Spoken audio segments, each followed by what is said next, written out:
All right, cool. There's things. It worked. Everybody can hear everybody. Boy. We'll do the introductions because I've got things I've got to fix. Yes, I've just seen good evening, everybody. This voice you can hear is the return of me. Yes, the ego has come back. It is I, Lardteamaker, aka Will McKellar. I'm back with you, and joining me as always, Mr. Technical, Mr. Holding Down the Fort, Mr. Oh look, there's a host from Michael Patterson while we're here, but it's the man himself. It's James Atkinson.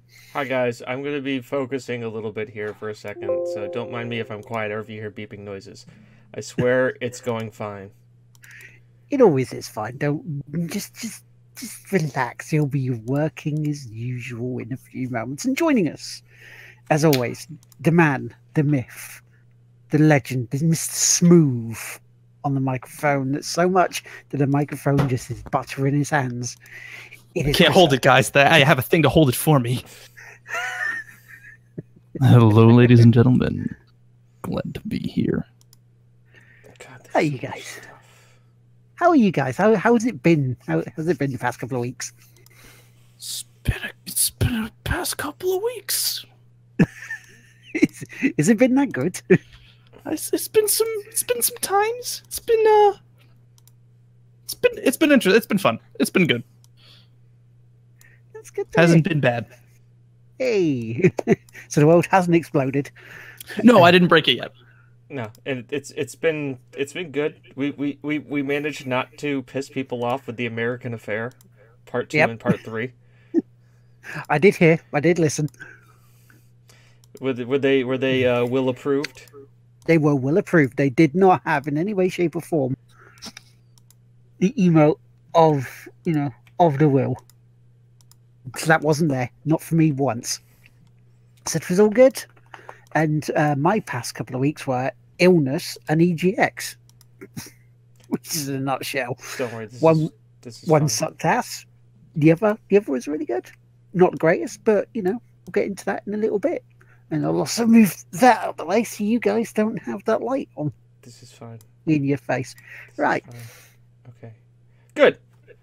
Can I get even fancier? How much fancier do we want to do this? Let's make this even fancier. Oh, you're going full fancy. You're going to put some in boxes. Yeah, I'm going to put you in boxes. Oh boy, we're going into boxes, guys. It's a whole new world of adventure. All right. Hopefully my Fallout 4 is going to function this time around. Hello, Will. Hello, Tim. Hello, Michael. Hello, Gary. So what's on the news on the show tonight? Well, it's a fairly normal show tonight. We've got a couple of bits of news. Mostly good. Mostly good. What we've been playing. I'll talk a bit about EGX because I know people have been wondering what the hell I've been playing while I'm there. And some shout outs. We'll talk a little bit about Extra Life. And, then we'll get out of here. So I'm back to keep the colonials in order. It's like, well, yeah, I heard it went too American. We have to stop that. We have to sort that out. Very America. Fuck yeah. So, shall we get started? Go ahead. I'm still working on stuff. That's because it's good. It's fine. Just keep going. We'll put the housekeeping in some place. Don't worry about it. Right. So, great news, stuff, things. Sony. Right. Sony. Good boy, Sony. You listened. You took your arrogance, you kicked it out, and you left it over one side, and you went, okay, today we're going to be launching the beta of Fortnite of cross-play. Yes, you heard that right, cross-play. So you're able to play Fortnite with people on your Xbox, on Switch, on your mobiles, on your PCs. They finally do it. And, it's a good thing. People can say, well, there's not really much point. There is a point, and it's being inclusive to your friends who don't have the console. Does anybody else think that they maybe were just trying to kill time until they could actually make sure that they could software and hardware do it? Possibly. Very possibly. That might have been the reason why they were like, oh, no, we don't need to do this. But why would they come up with an arrogant answer like, oh, we're just number one, we don't need to? That puts them in a bad light, even after they come out and go, yeah, we're going to do it anyway. As Michael says, he never thought he'd see the day. It was peer pressure from all of us lot, and we didn't do it the bell end way. We didn't go out and threaten people's lives. We said we want this, and that's when it works better. And that's when we more get our way by actually being adult about our thing. You know, the things that we want, the things that are good for the industry. Mm-hmm. So yeah, thumbs up. Well done, Sony. Okay. Do some other stuff. Vote calm, vote collected, and vote with your wallet. Exactly that. Because it gets your point across better than shouting and screaming and calling everyone names. Mm-hmm. So yeah, so that's the first bit of news. Other bit of news I just saw earlier is to do with Discord. Now, Discord have launched a store where you can actually buy games, and they have an exclusivity period of around about 90 days. Ooh. Yeah. It's first on Discord, it's called, and will roll out this autumn with 7 titles. Okay. And apparently most notably in the lineup is a Viking roguelike called Bad North, which is already available on the Switch. But the full list is last it's year. Super exclusive there, guys. Yeah. It's like, hang on. It was exclusivity. Why is it already out on All right, guys, you know what this means. A new platform. Can we get Skyrim for Discord? I don't think that's the hard part. I think that's the easiest part of all. I think that's just the guarantee. Yeah. Skyrim, honestly, Skyrim is the new Doom 2. True. It's the new Doom 2. It's the test of it to see how far technology has come. Is it, if you can get printers that can run Skyrim, we'll be golden.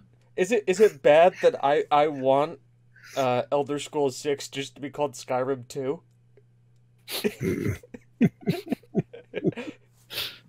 Skyrim 2. Or at least I just want that to be the code name within Bethesda for it. Just call it Skyrim 2. That would be pretty funny. I'm really hoping that they decide to put building mechanics into Skyrim 2. More than just like, you bought this plot of land. Now quest to find it and make it a thing. Yeah. Now go and marry this person. Now go adopt a child that will never age ever. And will ask you for money every single time you appear at your house and wants to play. And when you say no, who'll stand there and go, "Aww." But I'm the Dragonborn.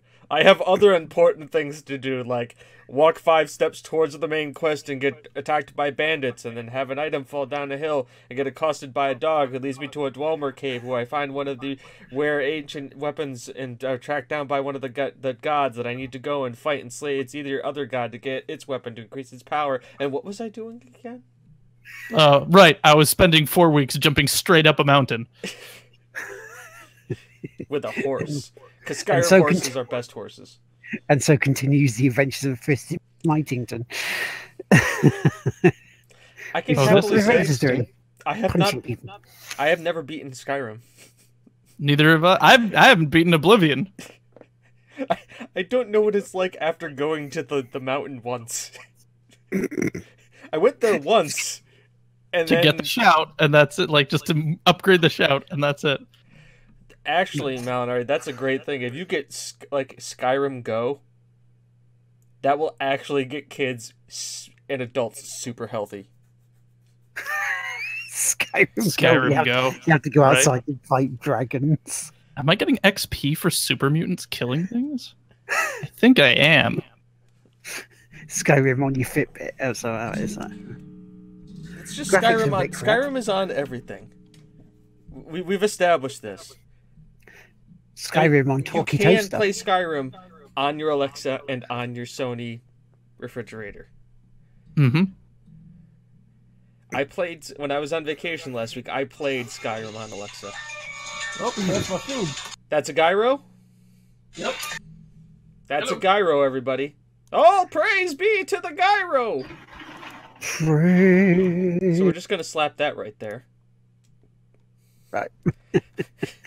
See, lovely little backup. I almost have these things set up.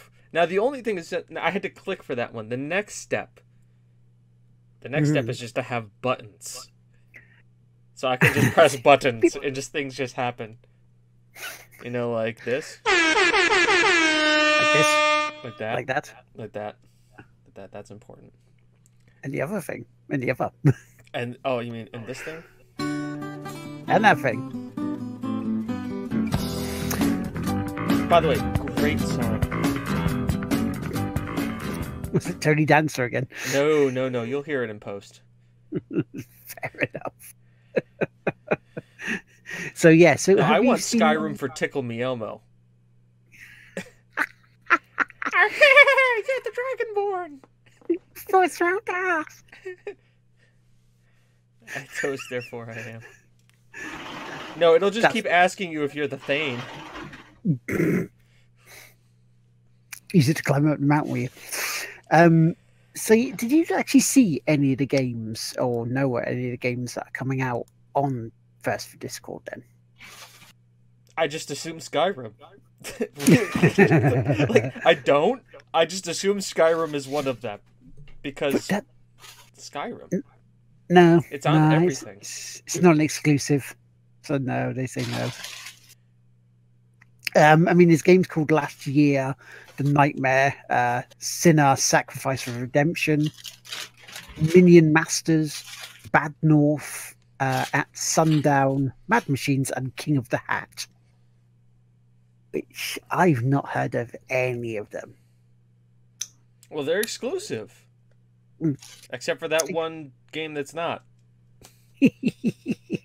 Bad North, yeah. Don't worry, guys. All of our games are exclusive, except for when they aren't. It's in the fine print. They don't have to be exclusive. I'm losing my gyro over here. You could.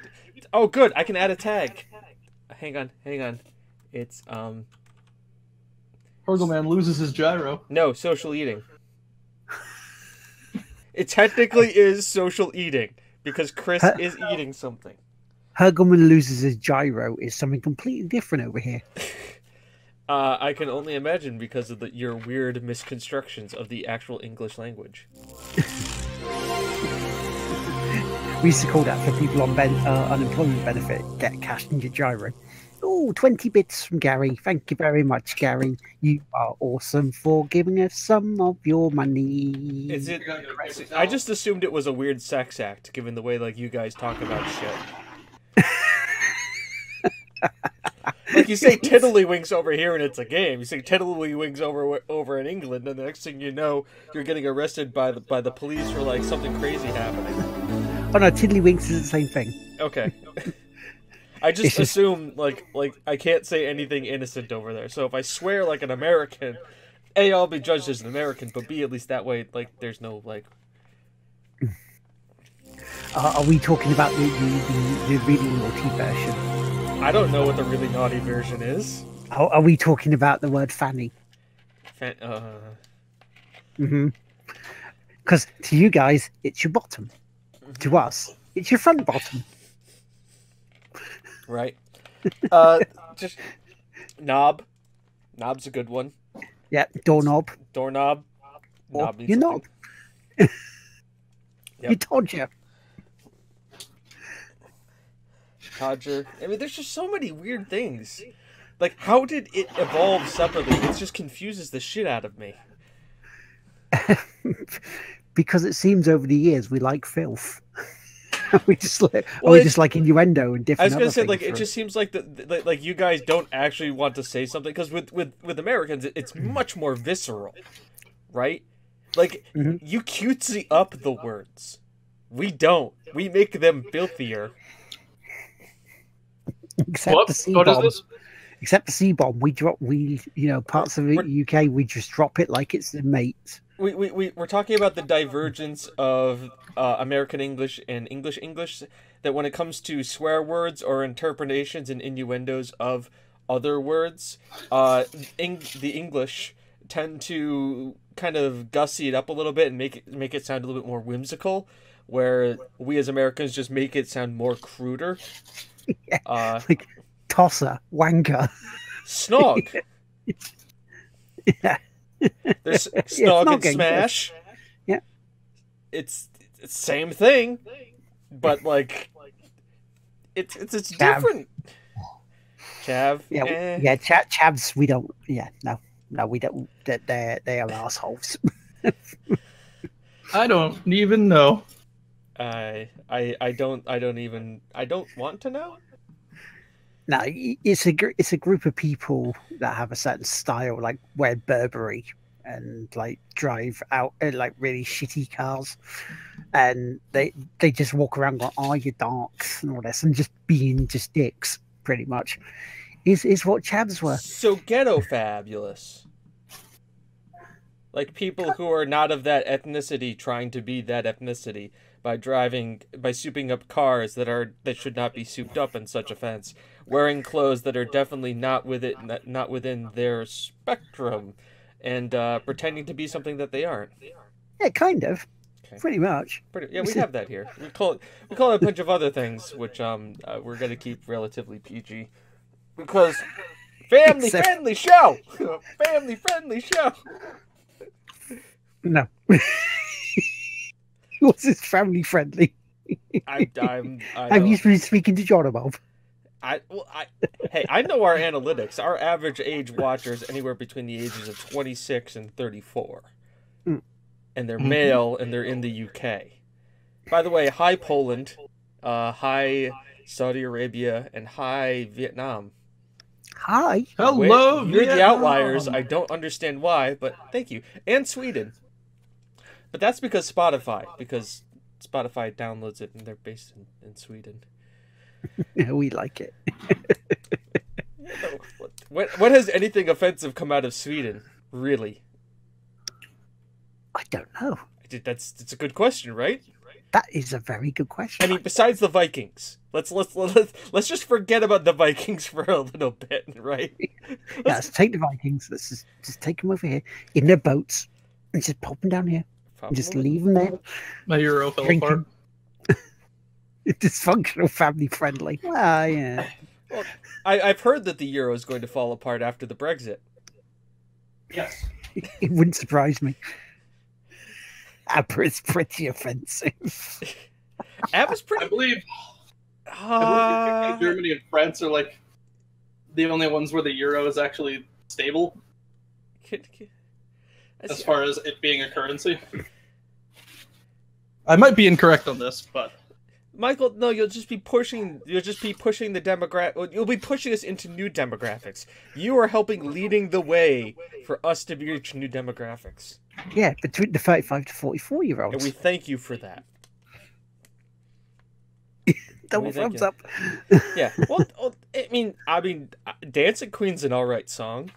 I mean, it has helped many parties, many weddings get older generations to the dance floor. Mm-hmm. It's how many drunkards sing. Yes. No, that's Journey. That's Journey. Yes. Like, no matter who you are, you can sing a Journey song. That's just a given. Dancing Queen and Bohemian Rhapsody as well. You need to hit 2 notes. Yeah, no. Yeah, Will's under 26, so expand that again. So, okay, so 18 to 24-year-olds. Okay. So we're expanding that again. See, we're just reaching new levels here, everybody. We're expanding. We're trying to expand, or working our way towards expanding. Expanding quicker than things happening. Like emotes. Mostly this Euro falling apart. That's happening the most. So you're saying that your Euro is invading. It's going from the centralized powers and it's spreading out, taking over ground, both east and west. Like the early days of the Euro. No. It's just dying. Much like the latter stages, once the Euro expanded, it overexpanded, much into an area that it couldn't reach. And then at that point, the successful side proceeded to crush it slowly together until there was nothing left but a weak and destroyed economy with no leader and no nothing. Mm-hmm. Okay. That sounds like a bad case of in Syndicate. It's just delicious, Fallout. No, absolutely was delicious. It's been a while since I've had any form of lamb. I was going to say, eating stream now. Shall we go It into is. the I bad... tagged it as such. It is an eating. It's a social eating stream. One of us is doing it, which means I have the right to say it as much. Hell yeah. So, shall we go into the nice bit of housekeeping before we go on to the bad bit of news? Oh, we can talk about the bad. Why? We should do the housekeeping after the bad bit of news because go pick me up. Back up. Yeah, bring us back up again because also I need to figure out something to say. Anyways, bad bit of news. WildStar shutting down, guys. WildStar. Mm-hmm. I think one of the few RPGs that really did motion mobile combat pretty well. By the way, I do have to say the latest update, they did do something very nice. Mm-hmm. They did, in their latest update, they did turn off the cash shop. So they won't be trying to get anybody else's money from the game. So they turned off their cash shop. And then they also like opened up bonuses and XP bonuses and everything, so if they want to like power level people and enjoy the content before it shuts off. Yeah, they did do that. I followed that game since its inception. I bought it, played it when it came out when it's a subscription model. I tried it again when it was free. The one problem with the game is that I'm a very good point and click MMO player, not a very good I need to move MMO player. So I wonder though if they're going to release the framework for doing servers, because they're not supporting it anymore. But I don't know, because it was them who published it. Did they go under someone else? I forget. I think they self-published all the way through. I'm gonna double check. But it was a fun RPG. NCSoft, okay. Yeah, it was NCSoft, and we all know what NCSoft is. Chinese EA. Tencent is Chinese EA. Well, isn't NCSoft is a different company. Yep. But NCSoft is Korean Activision. That's right. That's right. But still, they don't mind taking things and taking them out to pasture. Lineage 2, Lineage 1 and 2 are still open though, if I'm not mistaken. But they have older games. Didn't they do Guild Wars? Guild Wars 1. Yeah, because Guild Wars 2 is part of ArenaNet. Yeah. ArenaNet used to needed help publishing, then they got big enough because of Guild Wars, and they were able to self-publish Guild Wars 2. Fair enough. That's what I remember. They became the captain now. Yes, we were but the learners. Now we are the masters. Mm-hmm. So yeah, if you ever wanted to try WildStar, go on Steam, download it, play it. It's free. There's no cash incentive. There's no pay to win. It's a very fun, over-the-top sci-fi MMO. It never took itself seriously, which was really great about the game. I really did enjoy that part of it. Yeah, so give it a shot and enjoying its dying days, because after November it won't be around anymore. Yeah. I'm hoping they release the server structure so people can do private servers for it. Something tells me that they would. Or if not, people will get that information somehow. I mean, it's the internet. Yeah. You can find anything on the internet. They'll find the way. Where there's a will, there's a way, and there's plenty of wills on the internet. There's two of them around tonight. Yeah, there is. One of them's got one of them's really good at clearancing stuff too. From what I hear. Yeah. He's always got great deals. Always has great deals. Always. So check out his toy deals. Right. Yeah, so that's sad. That's news, right? Yeah, Telltale is still on fire and burning in the corner. Yeah. Which I would just like to say. I would just like to say from the bits I have heard about this. Okay. It sucks that people are not getting paid to finish The Walking Dead. From what I heard of that sucks. It sucks that people are losing their jobs. However, from the amount of games they were trying to do over the past couple of years and the quality of those games and the fact that they were still just going through the basic same point and click adventure style that they've done since hell, since Strong Bad, it doesn't surprise me that it collapsed in on them. They just reached too far. That's what it was. And I'm kind of irritated at all the people who suffer because of management.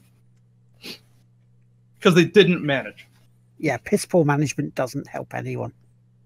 3 projects at a time, I think, with the team size they had, 3 projects at a time was enough. Have a team that's doing finalizing and quality control, have a team that's midway, and then have a team doing pre-production on the next set. That's it. Yeah. That's how you cycle it. I was looking forward to the Wolf Among Us 2. I loved the first one. But, yeah, it's a shame to see a studio go.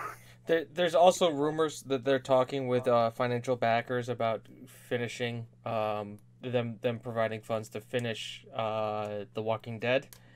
Yeah. There's also talk. I mean, they are going to finish Minecraft story mode because Netflix ordered that, and they're just gonna. That's what they're completing. Though Netflix has mentioned that they're still looking. They're going to find avenues to still create other multimedia experiences for Stranger Things. Right. Because Stranger Things is supposed to be a Telltale game. I mean, you kind of figured that like that would. I mean, if Netflix is smart, they just go, okay, we just had a bunch of people just giving their pink slips who are working on our shift. Hey, development team, we got some jobs for you. Here you go. Buy the studio out. They don't have to buy the studio. They don't have to buy the studio out. They can just buy. They can make a new one and buy the system. Or buy the library, yeah. They don't have to buy the library because they own the IP. They can just hire the people who created it, bring them over. Because Telltale isn't copyrighted to doing the point and click genre. They could do it in a different art style, basically create the same game, and just use the same people to do it, and then that's it. They don't need Telltale's position because after November, December, Telltale's not going to exist anymore. So how can they sue them over something that doesn't exist? Sure, I'm just thinking of where the games, IPs go from there. Well, Netflix owns the IPs to Stranger Things. Yeah, they don't. That's the thing. They don't. The IPs are all the proprietary IPs, so the original owners maintain the IP. They're using licenses, which is where some of the funding was going to, is to pay for the licenses so they can make games. Yeah, and I think that was probably the problem too. Is that I bet you Telltale is paying out the ass for licenses. The Wolf Among Us, I think, is the only one that is theirs. Yeah. And then somebody tells me like WB was probably porking them for Batman. Mm-hmm. Probably. I mean, the Wolf Among Us was based on the Fable graphic novels. So yeah, I just think, let's just say they just did try to do too much, and it just backfired. They had an Icarus moment, and that's it. A lot of people should learn from this. Here's looking at you, Star Citizen. Well, okay, so Star Citizen has been in development for forever, but they have been in development for forever. Yeah. How much money have they made? Like 9 million or something like that. How much does a AAA game usually cost? About 9 million? 20 million. 20 million? I mean, I bought Star Citizen. I'm still waiting to be able to play it. 13 million, I think, is the... That's the low end for AAA, though, isn't it? It's up to like 150 million for a AAA. 194 million, it says. Oh, here, wow. Also, to be fair, they are trying to make the ultimate 4X game. Yeah. But I am a 4X fanboy. I play all of the 4X games, and I'm done with Star Citizen. Like, I just look at it and I'm just like, I can't. Like, I would buy an art book from them, but at that point I would buy an art book just because I wouldn't want to support the artists, not the people developing the game. Right. That's Star Citizen, though. You know what we can be excited for? A 4X game that is going to be just as awesome. What's that? Rebel Galaxy Outlaw. Yeah. I saw the trailer. It's going to be good. It's going to be such good. There's an hour gameplay demo by the guy who made it. Or the head of the development team. and he walks you through everything, and it is super good. Mm-hmm. By the way, T-Pawn, there's a big thing. They are suing over that because in the state of California, where they are based, there's statutes in place that if you do not give, you need to at least give notice. I think what they say 2 weeks beforehand if you're going to have layoffs, and then you have to pay the benefits through 60 days. And because they didn't do that, and they're a company over, I believe it's 50 employees, they have to cover health insurance and benefits and pay for 60 days from the termination. And there's a class action lawsuit right now against the company to cover those expenses. See, it's a weird thing for us over here. Now, if, let's say, it was a subsidiary of a bigger company and they were closing that down and just making them redundant, they would have to give them redundancy pay to cover how long they've worked in that company. But if it's the company going down, I think it's the government that has to do it.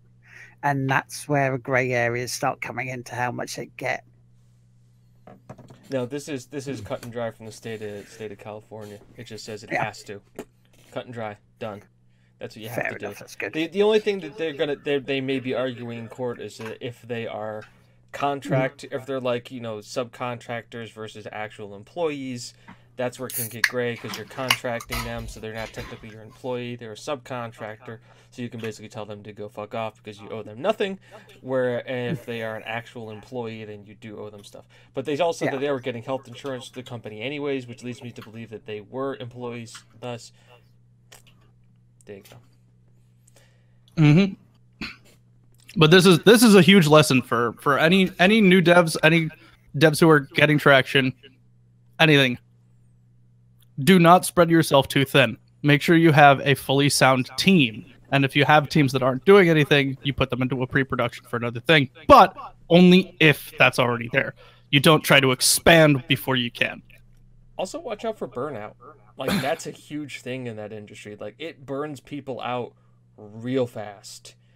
Let your people do what they want. Like, let them make their own game idea. Like, aka Bethesda. Like, you can kind of see the Bethesda's development teams. They have a major project. Like, they probably do Fallout 4 happens. And they probably say, okay, development team, you just did Fallout 4. Go make the project you want to make. Go do whatever.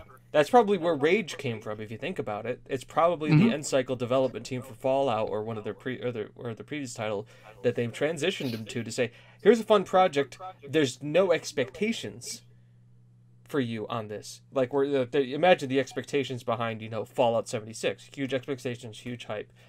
Yeah. Rage 2, no expectations on it. Have fun with it. Create the games you want to create. Really kind of go to town with it. Let yourself be expressed creatively. And then we can take what you've done and you get refreshed and everything. We can move you on to your next major project. And that's smart as a development studio. If you look at the marketing plans between Rage and Rage 2, you can see that it was literally just the devs going, guys, we're feeling pretty rough right now. Let's do something fun. Because it's just goofs, it's laughs, it's those moments that people try to capture, like when you're looking up at huge towers and things. Yeah. They're just trying to capture little tiny snippets. Don't get me wrong, I think the game is probably going to be fairly boring overall. But I have the expectation that it will have a lot of little moments that are really good. Yeah. What do we say, 40, 60? To like funny moments to boredom, 30, 70? Something like 40, 60, I think. 40, 60. But you know what that means, though? It's going to be a perfect game for streamers. Mm-hmm. Because there's going to be moments of just dull nothingness and then moments of obscene hilarity and just nuts, which is going to make it perfect because you're going to want to have audience retention. And those are the moments where it also gives you the time to interact with chat. Yeah. So... Also, I think regardless of what we think Bethesda kind of know what they're doing. Their games can be glitchy, buggy messes, but in all, we can kind of trust that Bethesda has their heads pretty much on straight, and they know at least they have a game plan. I think we'll find out if that's the case at the release of Fallout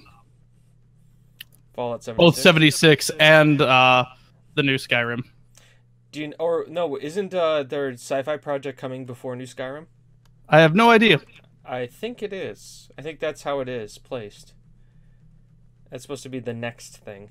But Fallout 76, the beta is very interesting with Fallout 76. I was reading about how they're going to do the beta, and it's not. It starts off on the 23rd on Xbox, and then I think it's the 30th of October for PC and PlayStation 4. But the thing is with the beta, it's not an all-day beta. It's a peak hour beta. So it's not on all day. It's only on during what is peak gaming hours because they want to stress test the servers. I'm not sure how I feel about that. Mostly because I believe their launch date is the 14th of November. So if they're doing it that close to the launch date, they must believe that they've got a relatively solid game. They're just testing the servers out to make sure that they can handle the initial workload of people logging on to them. Yeah, especially for the first 28 days before it starts stabilizing itself a little bit. And what I'm thinking too is realistically, they probably are going to do a thing where they want to stress test a couple of days, and then usually by the end of those betas, they'll say, okay, open season for like 2 days. They also said that there's supposed to be character progression. Whatever character progression you get in the beta is supposed to carry over to main game. Mm-hmm. That you do have to uninstall the beta and then install 76. I wish they'd just carry on. If you have a demo detected or beta detected, it would just link that in and you just carry on where you left off. Well, it will, but you just have to uninstall the beta because the beta isn't going to be the final polished version of the game. I'm assuming what you're thinking is like a World of Warcraft. But then again, you need to have a launcher for that, which means you need to have another thing you have an account for that you have to sign on for. By the way... Which they have, by the way. Yeah, you need to have you need to have a Bethesda account and the Bethesda launcher to play it on PC. Yep. So... Not surprising, though, because more and more places are starting to do that because it's easier and easier to do. Yeah, and you're not paying the licensing fee and posting fees for games on other people's platforms. Yep. Okay, Steam, good old games, Humble Bundle. On top of that, like microtransactions and things, because there's going to be those. Let's be honest, there will be. There will be cosmetic microtransactions in that game. 10 out of 10. What's going to happen is they're going to go through their own internal store, and it's not even going to touch Steam. Yep. People are trying to get away from Steam, and I don't blame them. We do kind of need to get away from Steam. We need to get away from a singular platform, just because consolidation of power is a dangerous thing. Excuse me. Sorry, I'm just looking at what Humble Bundle has for stuff right now, and it's making me cringe a little bit. Oh my god, I fucking hate Humble Bundle. I still have the monthly because it's there. The monthly is Overwatch. It is. It made me really sad this month. There's other stuff, but they gave Overwatch in it. That's their big flagship on it. They have a programming book, and they have learn you some code books. Automate the boring stuff with Python. The Linux command line. The book of F#. I haven't used Humble Bundle in about a year when the Yogscast Jingle Jam comes out, and that's it. Because Humble Bundle, since IGN's parent company took over, has just gone completely to shit. Do we want? I mean, it is. It's absolute shit right now. So they've got the 1 day special bundle. It's got $168 worth of awesome stuff. By awesome stuff, they mean Streets of Rage, Crazy Taxi, Binary Domain, Ollie Ollie 2, Welcome to Ollywood, Surgeon Simulator, Grind 2, Alpha Protocol, Operation Flashpoint Red River, Stronghold Crusader 2, Guardians of the Galaxy at Telltale series, and a $2 credit to monthly subscribers for Humble Bundle. See, that one there was the one special day event for special effect. You know, the wonderful charity over here that we've talked to Mark Chapman? I believe Mark Zapple, sorry, who we spoke to on an interview a few podcasts ago, which you can look up and listen to. But even then, I looked at the bundle and I'm like, yeah, okay. It just, to me, yes, it'd go to a good cause, but the games I've either got, don't want, or will be getting on soon. But yeah, no, I don't know what they've done with Humble Bundle since they took over, but they have not made it good anymore. So they have their book bundle for this week, for this month, I guess, is Forbidden Books, supporting Banned Books Week of 2018. The books are Kramer versus Kramer versus Kramer versus Kramer versus Kramer, Sophie's Choice, The Color Purple, Zone of the Interior, Human Essays in Humanism, Tango Makes 3, What My Mother Doesn't Know, My Sister's Keeper. Bonuses are Read Banned Books, A Guide Through Banned, Challenge, and Controversial Graphic Novels, A Kid's Right to Read Books Action Toolkit. But wait, if you pay $8, you can get free speeches by Neil Gaiman, Barefoot Generation 1, A Cartoon History of Hiroshima, Saga Volume 1, Boy's Life, The Bastard, Intensity Alice, TTYL 10th Anniversary Edition. Like, I'm sorry, apparently Bone is Volume 1 is a banned book. Probably somewhere. I'm sure there's plenty of countries out there, so. Yeah. To make a note, we don't like this. I'm thinking, like, when I think banned books and stuff, I'm thinking, like, Fahrenheit 9/11,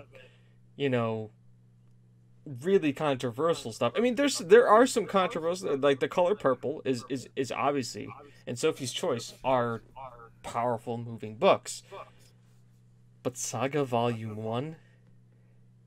Well, Lady Chatterley's Lover was banned originally when that was first published. Yeah, but I can buy those comic books in Barnes and Noble. Yeah. In North Korea, it's all banned. Yeah, of course, in North Korea, it's all banned. So there is the truth. All those books are banned. It just happens not to be where. Or could they have chosen great classics in history that are banned? Oh wait, they probably couldn't because most of them are Creative or free use and can be looked up anywhere online. Probably read on the Library of Congress. Because I've given up on Humble Bundles. I just really I have. It's a sad state of affairs. I literally just have the monthly because once in a blue moon I'll get something that I'll be willing to give away at some point. Like Overwatch? Like Overwatch. Like the Dark Souls series. I just can't. I can't even Even this coming month on PS Plus, there's another 2 games I'm not going to be bothering with. Friday the 13th and 2064 read-only memories. It's just getting that way. It's like, what the hell? Games are starting to come in that I don't want. That don't even download. So, but yeah, shall we move on to the happier stuff then, like the housekeeping? Well, I'm gonna say before I do the housekeeping, we're gonna watch one video continued from last week.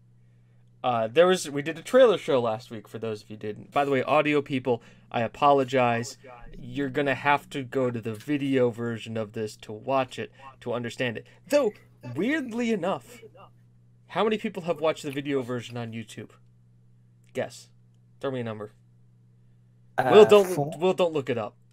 I'm not looking it up because I was going to look on the podcast one. See, because I was like, did you put it up on the podcast? I did put it on Podbean. Oh, you did? 0. Ooh. 0 people watched it on YouTube. I think 15 people listened to the show. Yes. We led with it saying that this is going to be the visual show, so you're going to have to watch it. And nobody watched it, and everybody listened to it. What is wrong with you? I mean, were we that entertaining? Did you enjoy the music that much? We're like, oh, look, musical interlude. Great, I can go and, cook myself something to eat and use the bathroom or put my kids to bed. By the way, if you're putting your kids to bed to us, I'm really interested. like at me. Really, I want to know Why? Why? This is not things you family friendly show. There's no lullabies coming from us. No, there really isn't. There's happy birthdays. We have sung happy birthday. I think we have done that. Mm-hmm. Yeah. This is an audio podcast only. More views. Exactly. There's no video. This is audio only. So guess what, video people? Fuck you. You can't watch this. That's exactly how we have to do this now, guys. This is how we all know. We all know chat does the reverse of what we want. So we just need to tell them not to watch, and they will watch. We figured it out. That's how all these people work. Will, thank you, Mr. Toy Clearance. Mr. Clarence, you figured it out. Good job. We need to get Will as our PR for social media. That's how it'll work. Okay. All right. So this is the thing. I'm actually going to move it all the way up to the top. So we're going to watch this. This is the Death Stranding Tokyo Game Show trailer. Everybody, just watch. Well, yeah. I had a special surprise prepped and everything. But it looks to me like your hands are full. It's no biggie. You can always tweak the rules a bit.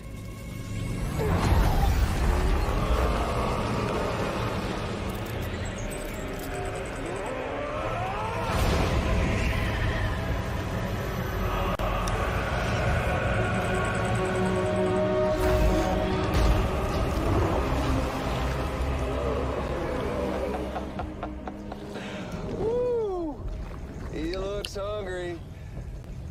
All you gotta do to make it out alive is not get eaten. Sound like fun? Of course it does.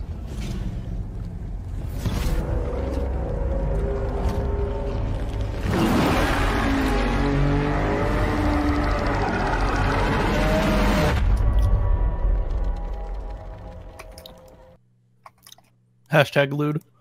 What the fuck is this game? What is this? I don't know, but that was Troy Baker. That was Troy Baker. It says Troy Baker. Mm. I don't. Look, this is their marketing campaign. It's let's make everyone confused as fuck, so they want to know what's going on.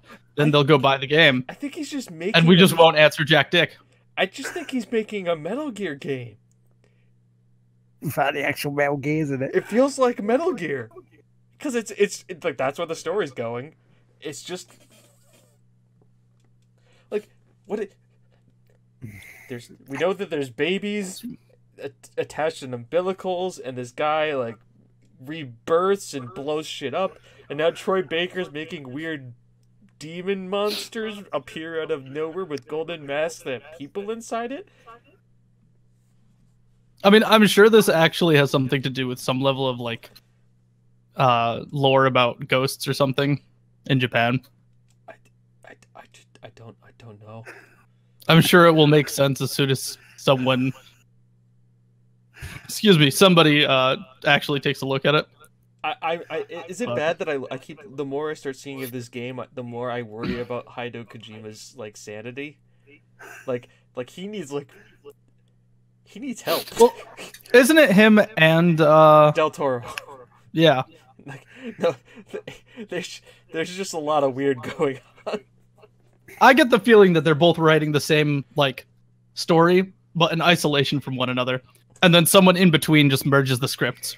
So it's almost like 2001: A Space Odyssey, where like the movie and the book are being written at the same time, and they both diverge, but have kind of the same story to tell. Yeah. Except the other is that it turns into the audiobook, which is somewhere in between both of them. Yeah. I mean... It's like Game of Thrones, really. Because Game of Thrones, George Martin said to them, okay, here's the end point. Here's your start point. Now the bits that we haven't written yet, you do it how you want. However, you must end up at the same end point that we have in the book. And here it is. Mm-hmm. I think this is the everything that we've ever wanted and feared. is that Hideo Kojima has a blank check to make whatever the fuck he wants. And that's the scary shit. And like looking into his brain has always been a weird, like it's a weird place. Let's be honest. He's made something like his non-Metal Gear games have been very interesting. Like he made like a nice happy action RPG on the Game Boy Advance. Remember that? Like the little light game where you like were like a soldier and like there's a difference between light and dark and like where you had it positioned and the amount of light that was that was something he did. He did. I don't remember that game at all. It's something actually. I'll pull it up. I forget the name of it. He made Zone of the Enders. Yes. Right? 1 and really 2. Which is out on Steam, by the way, too. The second runner, which is really cool. I loved that gameplay. I picked it up not even knowing what it was. Zone of the Enders 2 was good. Like, you didn't even need to play Zone of the Enders 1, and you just pick up Zone of the Enders 2, and you're like, I like this game. Flying robots fighting. What could you want? It's exactly what it is to, like, a kick-ass... I mean, like, whoever heard that soundtrack didn't, like, get pumped. Like, the opening theme to that freaking game... Alright, screw it. Alright, Michael Patterson remembers the GBA game, so I'm not crazy. Yeah. I didn't have a whole lot of GBA games, so that's ultimately why. That was, like, my first thing growing up. I had a GBA game. I didn't have a Game Boy Advance, so I don't remember. I've already sold it, but sold it at the time. But yeah, I had a bunch of weird like GBA games. Okay, not many of them were all that fantastic. Fucking Beyond Bounds. I don't care if we get copyrighted for this. This is just a fucking amazing song. Now me and Chad can hear it.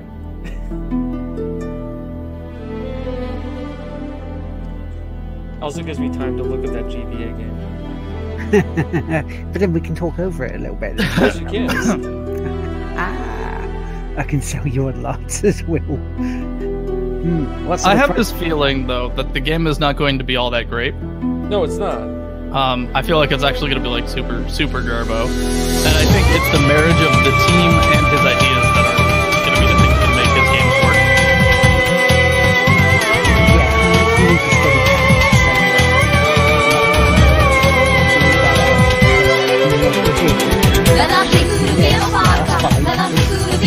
Fine. He almost feels like the Vince Russo of the gaming world. And if you don't know who that was, Vince Russo was a booker for WWE around about 96 to about 99, when he then went to WCW, and when WCW went to complete shit and just collapsed. My God, his booking ideas. I know what Death Stranding is. It's literally his GBA game. His GBA game is called Boudica, The Sun Is in Your Hand. Right. All right. Now listen to, this is from Wikipedia, and I'm quoting here, listen to the first paragraph of the plot. The game narrative transpires in a period near the end of the world, called the Age of Darkness. The story, which features the appearances of the undead after the natural cycle of life and death was broken, and people started dying to a curse of dark matter. Who survived became prey to the dark creature called the Immortals.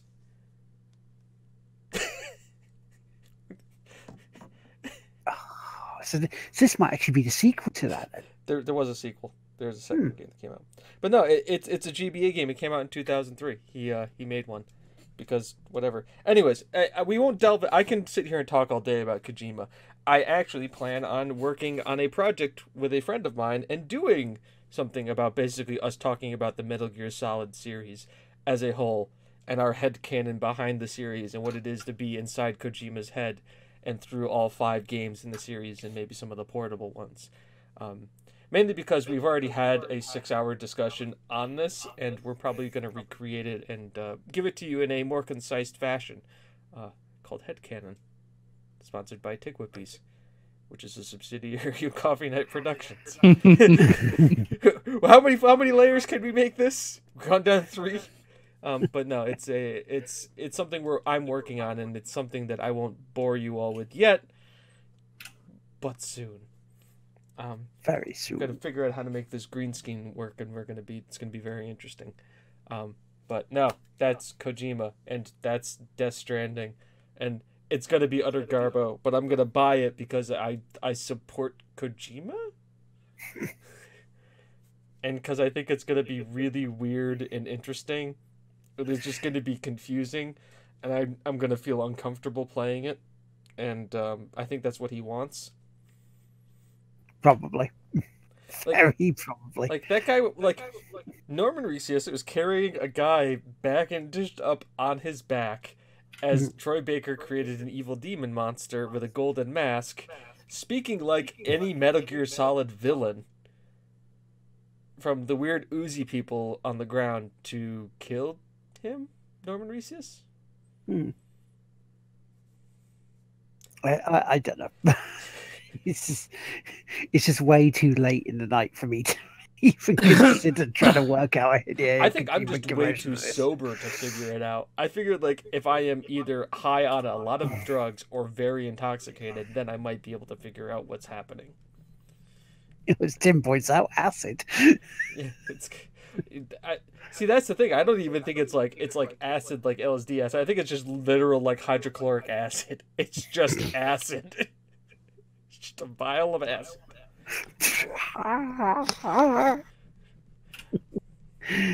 Right. Shall we move on then? What have we been playing, boys? Will, actually, tell us about EGX. Right, EGX last weekend was in Birmingham once again, and over the 4 days, it was one of the better ones for me. Not necessarily for the games, because it felt weird this year because there wasn't as many AAAs.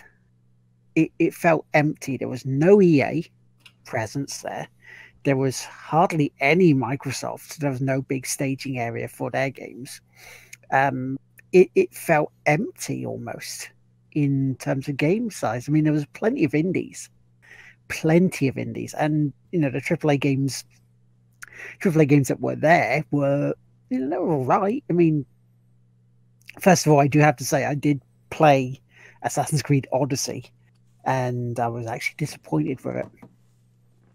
Okay. There seems to be a general consensus of Odyssey. I mean, you get the fans who are going, "Oh, I really loved it" when they played it, and we look at them and go, "Really? Why? give me a concise reason why you like that." Because there was, it gave you a fairly open choice of what to do in the demo, and I went for the big battle that was in there, and I just it didn't jump out at me. Origins did, Syndicate did. This just doesn't, and it's disappointing. Was it because Origins was very new and different, and Syndicate was just like taking a stroll down London in real time, daytime, like nowadays? Very probably. Very probably that's probably why. It's just I don't know. It could be same old syndrome, and it could be in the back of my head the microtransactions bullshit going on. Could it also be how many how many action games based in Rome or Greece have we had with like Spartans? Yes, it could be that as well. I mean, Rob pointed out something as well. He said the last game was Assassin's Creed Origins. This one is set before Origins. So if that was Origins when the Assassins started, what the hell is this game doing here? The Templars? Is it pre-Origins? So it's kind of like, why did you call it Origins if you're going to be a game beforehand, which is the origins of the story to begin with? But so that makes no sense. Is there anyone else like me who just wants to see an Assassin's Creed game based in modern day? Yes, just like give me feudal... modern day Assassin's Creed, and just it can literally be just whatever the game was, like just skin it as modern day. I'm more interested in what's happening in there now. The only reason I played 1 through 3 is Desmond Miles. I wanted to see how Desmond Miles' arc ended, And because by the end, I was more invested in Desmond Miles as a person than I was in any of the characters he was playing. Yeah, it was so. Yeah, that kind of left me a bit. However, there was games I did enjoy, and Michael is pushing for it because he wants the piss taking to begin. I did play Kingdom Hearts 3. Okay. I played it twice, once on a Thursday, once on Sunday. And so they had the Andy's room bit there where you could pose with a sword, with a keyblade. And so I go there, I want a picture of this. And I pick up the sword, and it's fucking heavy. I feel the weight of this, and it's just like, fuck, Jesus. And I'm paying attention more to this than my surroundings. And there was like a little step, but you're looking about that. There wasn't much to it. And Muggins here decides he doesn't see the step and trips up on it. So I go sort of tripping over, almost into the set of Andy's room, and I'm like, oh, fuck. Because I turn around because Rob, Gina, and Steve are pissing themselves laughing behind me. You know, they saw this. The guy there as well is trying not to laugh, and it's like, I had this pose in my head that to me was a cool pose of it. After this incident, nothing would redeem the fact that I was a complete tit before tripping up for this. So yeah, so that wasn't the only saving grace. No one filmed it. Thank fuck. You're all dead to me. You didn't film it. If we had it on video, I could have just played it looping behind us the entire show. And I would have just looped over and over again with audio. I would have. You guys failed. That would have been the show. Actually, we would have. That's it. You would have told us we were going. We would have spoken, and then you guys would just see that. With me like this. It would have been the be right back. It would have been show ending. It would have. I mean, I would have. It would have been in the opening. It would have flashing that, and then Lard falling over instead of. Are you too cool enough to play the president? You know, there's so much I could have done with that. It was a very versatile tool. Yeah, it is. You guys have failed us with. Yeah, failed me. Call injury lawyers for it. Of Lard. I mean, it's an extreme of long. We do something to destroy our dignity for the entertainment of others. I grant you. You say you don't want children. I got a copy. No, you haven't, Michael. No, you haven't. If you've got a copy, you need to link it to me. Because unless it turns up on fucking YouTube somewhere. Direct link it to me. I need this. From a random person. Find someone who was recording you, like a moron trips over a tiny step. Add us on Twitter. I will use Silly this. Ball bag can't keep his footing. That's exactly what we know. We're gonna call it on the Pornhub version of it. I have a little aside of that. I'm in a channel for a developer who was making a parody H game. Parody of H games, I should say. Did you just turn into an H game? No, he ended up canceling the project, trying a different project. Ended up canceling that one. Now he's just making a visual novel. Okay. Because they're easier to make. Yeah, they're really easy to make. But the thing that was posted today was a list of trending, and it is exactly what you would expect, except for one, which is car tips. Car tips? Yeah, car tips. Car tips. Car tips and tricks as well in the same category. It's car tips. Okay. Like tips on how to do things with your car. Like, okay. I think slowly Pornhub will turn into YouTube. Yeah. No, you can see that because they don't restrict their stuff. Yeah. It's pretty simple. I mean there is stuff on there that I'm very surprised about. Like, I mean, Markiplier has videos on there. We've been over this. Mm-hmm. We've discussed it. It has very interesting titles. I mean, my biggest question, of course, to that is that him uploading it, or is it a fan taking it and re-uploading it up there as a joke? Maybe a bit of column A, bit of column B. A little bit of column A, a little bit of column B. I'm more interested. I'm more interested in what they call PewDiePIs. But that would involve me having to log onto an illicit Just throwing site. his green screens over some less than savory content. Well, that's Prepare for my kick. It's can we copyright strike boobies? I mean, ultimately, that's where you go. When all other streaming services fail you can go there. Yep. Because they won't block your content. It's true. I remember, what was it? There was a great tweet that they had once that Pornhub tweeted out saying, "Can you guys like stop flagging us for nudity, please? Because kind of the And the point of Pornhub. kind of the point until we start our gaming channel on there. Yep. Be the best and only. I don't know if we'll be the only gaming channel on there. I don't want to like take that crown. I think it's an underrated opportunity as for businesses. We've talked about this at length, and I think it's interesting. Wonder what their monetization is like. I was actually looking at that at some point. It's pretty much the same as YouTube. I'm glad we are, except old school YouTube, I should say. Okay, I'm glad like we are taking this very seriously.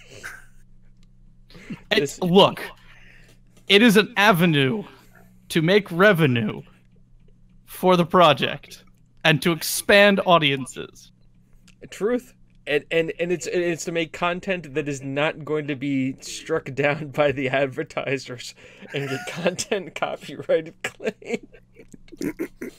Mm-hmm. Oh god, I can't believe this is something we've seriously done. Yeah, because I mean, this clunge is from some other channel, and they're calling you out on it. Like, honestly, that's just the only thing we really have to worry about is like trying to be taken down by other channels. Like, if we're referring to other channels that are doing a similar thing. Like, I just want them to be like, I want Nintendo to have to physically go and be like, we're copy striking you on Pornhub. And then wait for that to leak on social media and let them have a field day with it. Because the second that happens, it's just, it's game over, man. It's Bill Paxton, aliens, game over. Because the memes, not even the EU will be able to stop the memes that would happen. No. Article 13 would just crumble. It would be the EU builds division to search through Pornhub for illegal memes. That would be the day that the EU falls apart in its absolute, like, burning fucking Captain America 2 falling helicarrier scene. No, this is how we get V for Vendetta, is that moment. Cause you know that version of England has a department where there are people going through Pornhub looking for memes. Angela Merkel comes in, has a seat, sits down, and goes, "So, you've been watching Pornhub?" Well, there's no fun in Germany. God. Get back to work. So anyway, yeah, Kingdom Hearts 3, yeah. Look for the series to be uploaded on our new site.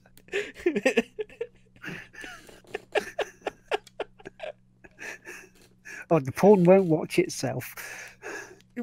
Family, we are going to be the most family-friendly show on Pornhub. The junk won't fap itself.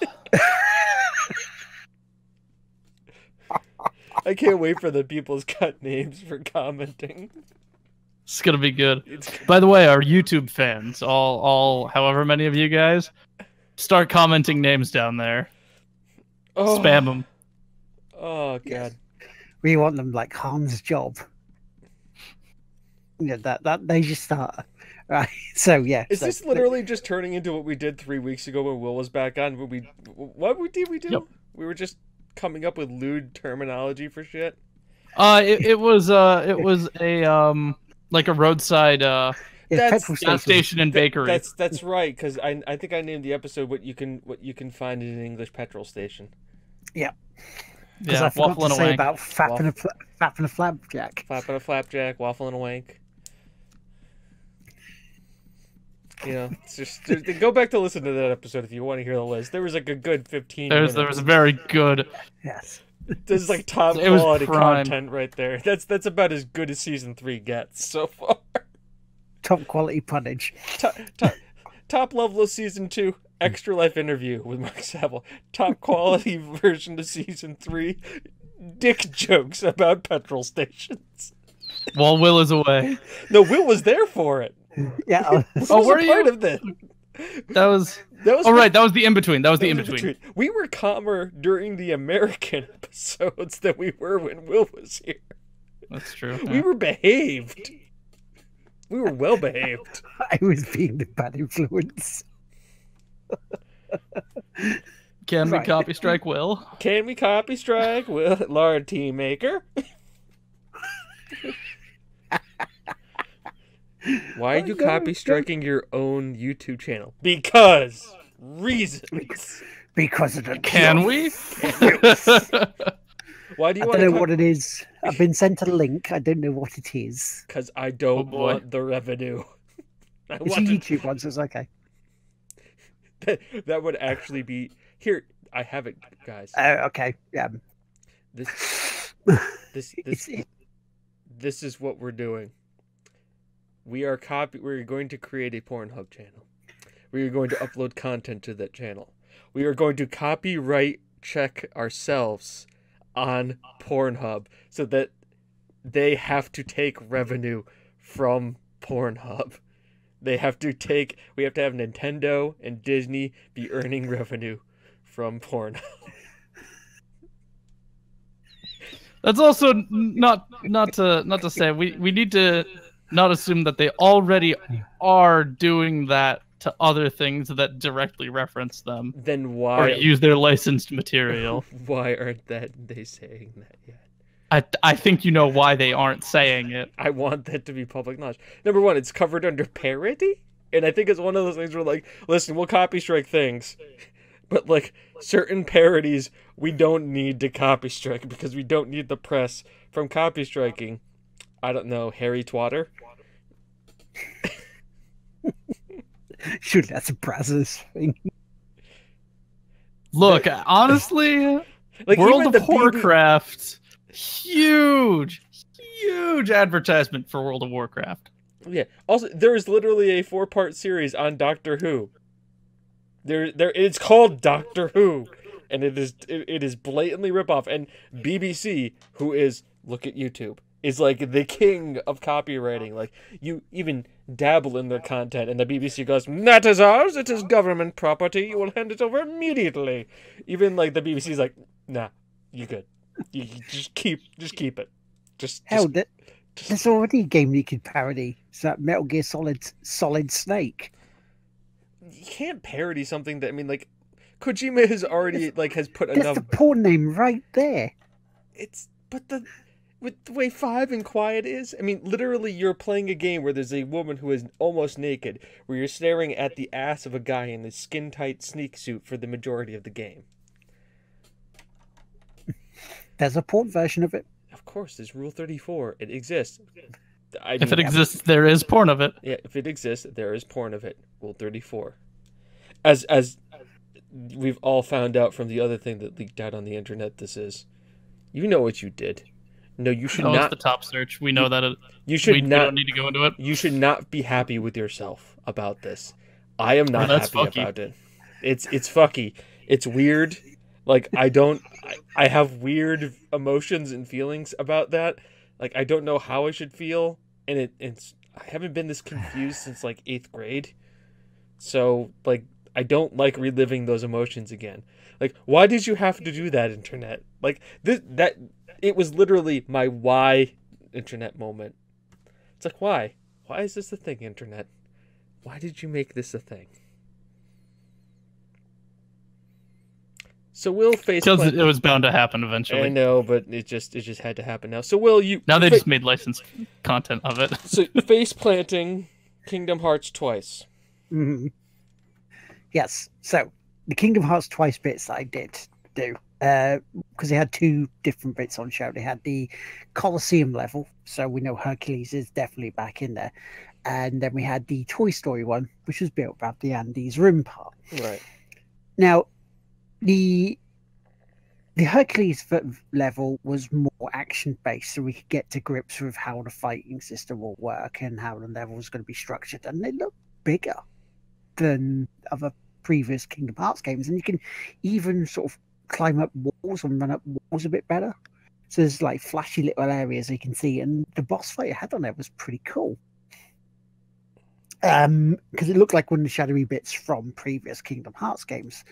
Now, Andy's room was more sort of story driven, and you got to grips with hearing like Woody and Buzz Lightyear and bringing the Toy Story universe bit into it, which wasn't bad. It was quite cool. We got to a certain area and then the game crashed on us, so I couldn't play it anymore. It's like I'm just sitting there, loading screen, and Gina's playing the part that I'm missing. Is like, I think I broke the game, so I couldn't play that. But mechanic wise, yeah, they've changed it a little bit. Now it's like rather than pressing like square to fight, you've got X, and so that button layout change is gonna moved a whole button. That'll change the world. It will throw you off if you've played the others. I have. Then suddenly you're like, oh, shit. 6 years ago.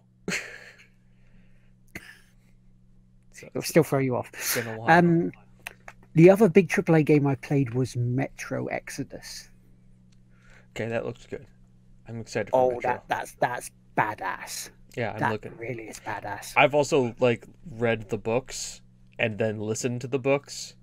Mm-hmm. So I am all about nihilistic Russian futures. They've opened the world up a little bit, not as a completely open world like a Spider-Man or a GTA. Yes, but you can do things a little bit more differently. You can stealth it a little bit more. So they've opened it up like the Russian economy, not all the way, but just a little bit, just enough to get it out there, just to make it a little bit more interesting. Yeah. It's something I'm looking forward to, because trying the 10-15 minute demo, it was like this mission where we have to go and sort of kill a load of bandits in this house complex. It was the part I tried, and you can do quite sneaky bits to it, because if the alarm goes off, then you're in trouble. Because you do have limited bullets. You do have to go find them on the fly. You do have to do everything that was in the past 2 Exodus. So I'm really looking forward to this. This is a game you need to look out for if you haven't already, and play the other 2. What I thought was interesting about, and I think it was in the first Metro, it was like one of the first games where one of the big meaty animals came out and would roar at you, and if you just stood your ground, you didn't shoot at it, you just stood your ground at it. I think it was what genetically what apes used to be. It would walk by you because it realized you weren't freaking out and you weren't running away, and you just stood your ground, and it just would walk by you because it's all posturing and stuff, and then that was it. And I thought that was really interesting as a mechanic. If you don't shoot and you don't just do the first person shooter thing, it makes sense. I'm hoping they do similar for that in here. The gas mask stuff, it looks like you can break the gas mask as well, but it didn't look like it affected us as much in the demo as you can have it where if you're in the radioactive area, it'll really go for you. Also played Ace Combat 7. Okay. So basically just aviator sunglasses and danger zone the entire time? Pretty much. Good. Suit me down to the ground, just blowing shit up and just go... Fly with the angels. Need for speed. I forget which one that was. Fly with the angels. It's one of 5? Was that Ace Combat 5? I forget. I don't know. Because I thought that was more like Iron Eagle. It's fly. It's Mommy, they're gonna fly with the angels. And they had that fake European country that got invaded, and then they had to fight back for it. They're called Asteria Maria, Lemuria, or something like that. Chat will correct me. Yes, please do chat. Tell us. Something like that. One of those names. one of those like It had a name. It had a name. It was a thing, and then it wasn't, and then it was back again, and then it's just weird. I don't know. I mean, there was another big disappointment at EGX, and that was Fist of the North Star. We were trying to get into play that, and there was a short ass queue there, and we kept getting told, "Oh, it'd be about half hour. We got to about an hour, and we hardly fucking moved. There was only probably about one or two screens in this little area, closed off area, because it was over 18s, so we couldn't get to play that. And then we're told, "Oh, there's a demo." Store, so it's like just play it. So I saw somebody play that. Mm-hmm. It's basically Yakuza. It's just arcadey Yakuza, with all of the pow. And now the guy I was watching was playing in English because he wanted to be more inclusive to his viewers. But I can imagine a lot of you want to shino nani. We saw that scene. I was happy to see that scene. Like, I was just sitting there, like, there's just all the nanis all over the place. And it is over the top. But it is Yakuza. And funnily enough, at least the American voice actor for the Fist of the North Star is the same guy who voices Kiryu in the American version of Yakuza. Because we already made the jokes about it, Gary. It's like, what? We missaid it. It's what? Fisting the Northampton Star. Ooh, That's what Trump did back in '86. Allegedly. Sorry, did I go there? We are not a political podcast. We do not talk about these kind of things, please. We talk about them fairly frequently, but we never take anything seriously ever. Yeah. I do not call him Trump anymore. He is President Toad Tool. Oh God. We went the entire American shows without having to say anything about that, and you're the one that brings it up. God Almighty. Yep. Do you know the funny thing was? We don't care. We don't care. We saw a Mario, a Luigi, and a Toad in the crowd. Do you realize if you're calling him that, and then now you need to worry about the whole Princess Peach crown thing? Do you know what you have just wrought upon the world? We've already done Alex Jones. We don't need to do Trump. Yeah, I know. Because they're turning the fricking frogs gay. Or turning the fricking dragon shell turtle lizards gay? It's in the water. No, it's in the crown. Oh dear. I blame you, Will. It's all your fault. You did this. This is your fault. You started this. It's all your fault. We were going fine. Regis Bouet is better. I do not disagree. I have no comment. I just don't. I can't. I just can't comprehend this. I saw one of them. It looked kind of like a humanized chandelure, and I thought that was really cool. Just have to see this guy. Oh, but there was also a really cool cosplayer there that I should have taken a photo of. Goro Majima. Somebody went as from like I think it was... from Majima Construction. Majima. Mm-hmm. Majima. I looked at it. I just went, "Wow, sure. Goro Majima!" And he looked her over across and smiled and went, "That's a great cosplay." Because it's Goro. He's cool. So that was pretty much the AAAs I played, apart from Dreams, which I need to play some more of because the game levels that they made on offer left me undecided. I think the community is going to have a field day with it when they get a hold of it. But to me, I'm going to have to play more of it to give a proper opinion. So then moving on to the indie games that we played. Now there was a game that we were recommended on the big giant video screen as we were waiting to go in the queue, and it's called Untitled Goose Game, where you walk around being a goose that is a little shit to people. And how you do that is where you go around honking, you go around nicking stuff, and just being a general pain in the backside. Just being a goose. That's what a goose does. Literally is. Like... And you know, it was on the Switch, and it's weird. It's fun. You have to really think about what you're going to do to piss people off, fuck everyone's day up by being a goose. But it's a stealth game. It pretty much is in a way, because you have to stop this groundskeeper. You have to make him wet. Leave have that what you will, but you have to do things in certain ways. So it's like, yeah, it's one to look out for, guys. Other quick one I'll say about is a game called Val Faris. This is one I tweeted out at the time saying, you must look at this game, you must get this game. Did you guys ever play like Turrican? A game called Turrican? No. Probably like a more of a Metroid. Okay. Like SNES Metroid kind of a game? Yeah. Okay. Yeah, like side scrolling, shoot, platforming, platform, that sort of that's genre.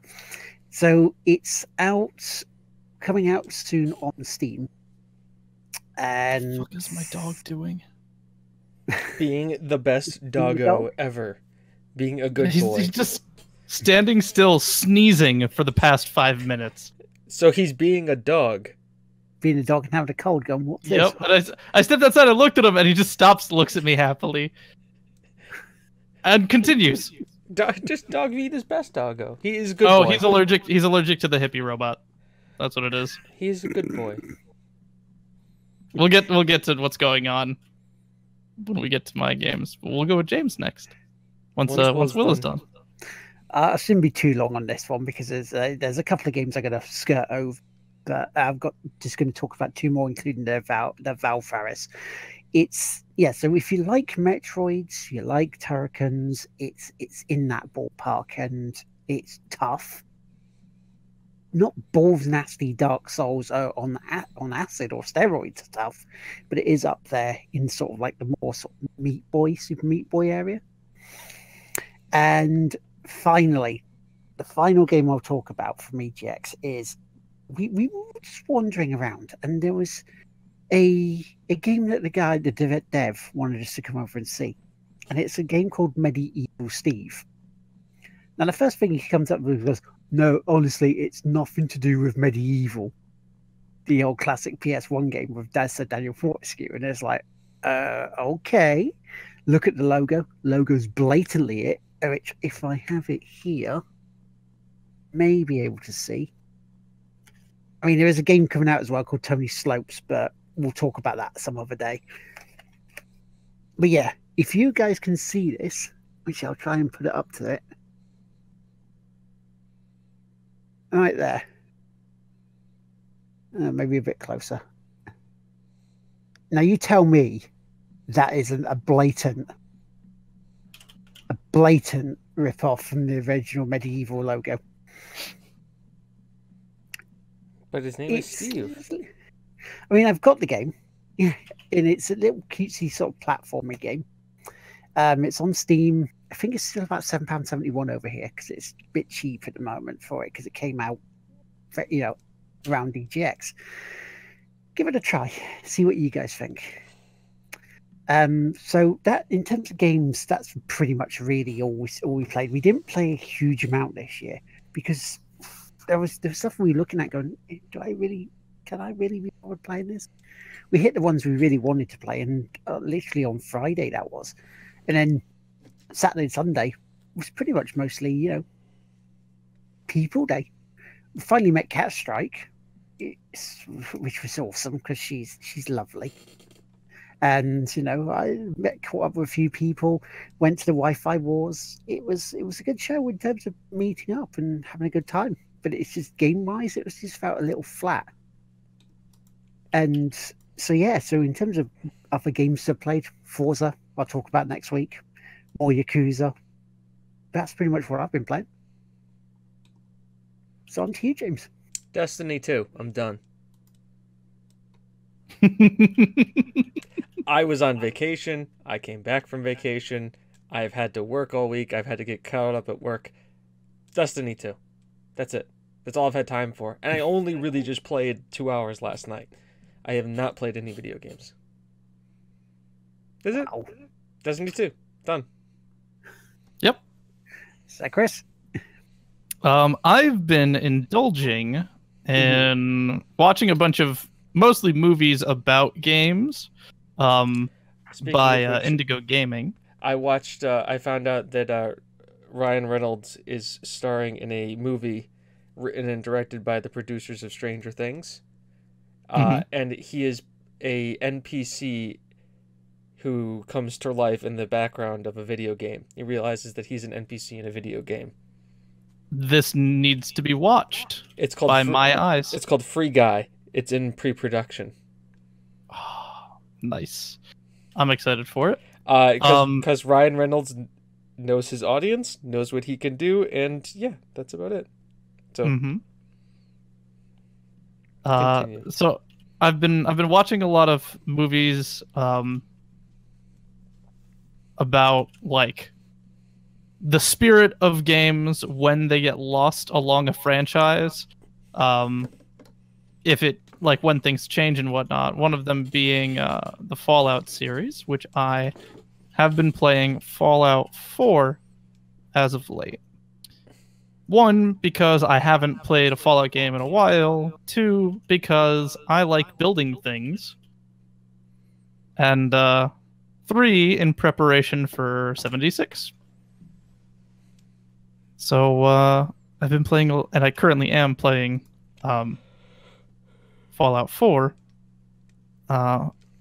It's just been a nice, relaxing time.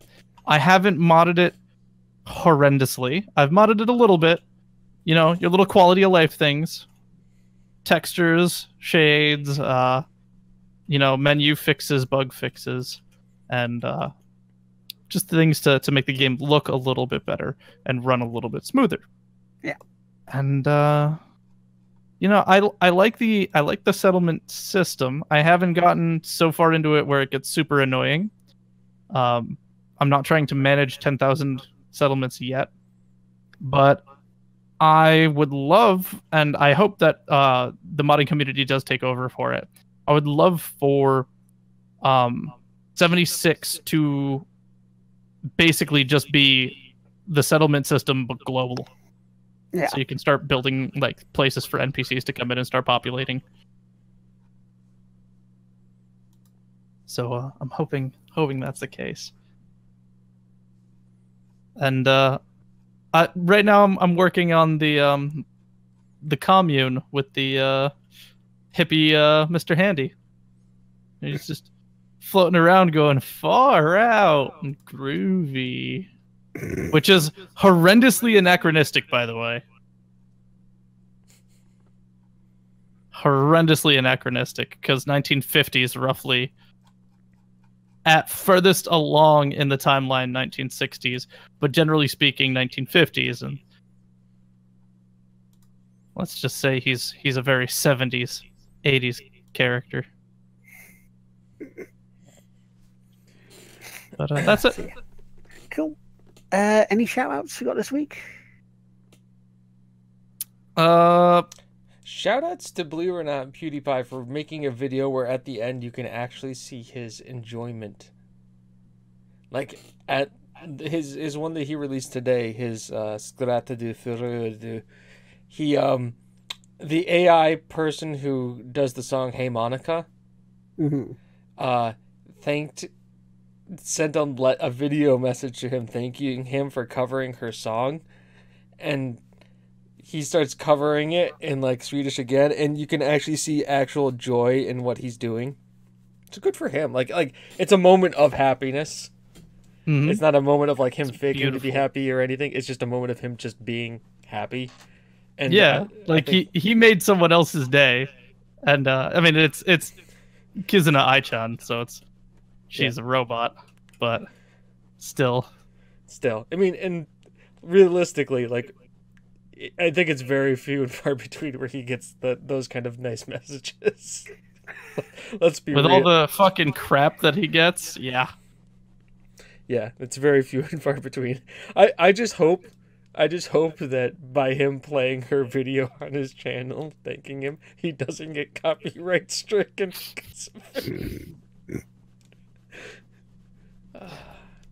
I don't think he did last time, so I think he should be fine. Yeah, he did he sang the whole song, the whole song. I was impressed.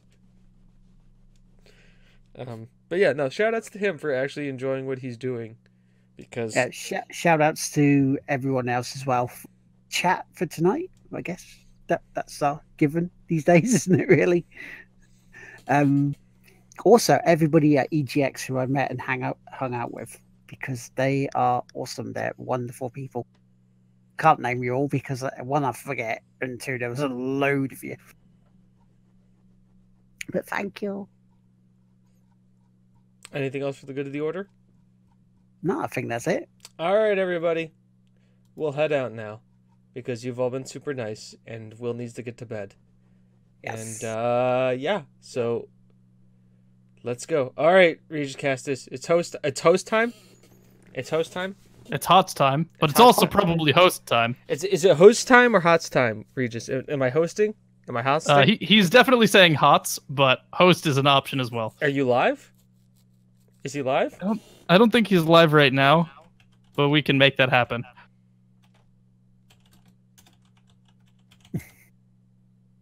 There he is. See? Regis, it's almost like we should plan to do this every week. Yeah. You should just let us know, and we will make sure that things get moved to you. So we're gonna go say hi to Regis Castus. Once I figure out how to spell his name. But we shall see you next week. Thank you very much, everyone. And it's good not to be like back. his name is in the chat that I can just copy and paste. No. Tuck, just jump in right now. Just jump into the Discord, because these two are probably gonna end up disappearing. We'll just use this spot. Yeah. Yeah, he's an honorary caster. Just get in here. Just get in here. There you go. Bang. There Boom. Why are you? Fuck. Fine. There we go. I'm in here. So special thanks to Regis Castus for joining Regis us. Castus, Yeah, bye. Hey, there we go. Bye. Bye, everybody.